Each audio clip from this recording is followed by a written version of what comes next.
Kuna somo ambalo nitalifundisha leo au kesho Mungu akifungua milango. Kuna somo ambalo nitalifundisha kuhusu watu wanaomtumia yule mwizi msalabani kusema ya kwamba atairisi ufalme wa Mungu, hakuhubiriwa.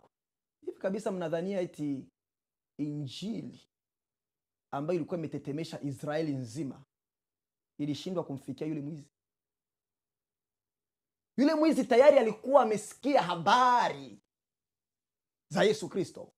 Alikuwa tayari ameamini. Ni aje alijua habari za ufalme wa Mungu? Ni aje alipata nguvu ya kutamka unikumbuke? Tayari alikuwa amesikia injili. Imani yaje kwa kusikia. Acheni kusema eti alikubali Yesu tu bila kusikia. Tayari alisikia injili na akaamini.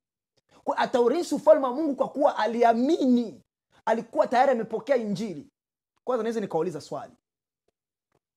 Una hakika gani labda hata hakusikia injili ambayo alihubiri Yohana?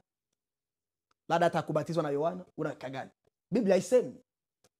Labda aliwahi kuwa hata mwanafunzi wa Yesu. Labda aliwahi kubatizwa na Yohana. Lakini tunafahamu kwa maneno yake ya kwamba tayari alikuwa amekubali injili. Injili yaja kwa kusikia na kwa kulisikia neno la Mwenyezi Mungu. Yule kiwete ni mfano mzuri.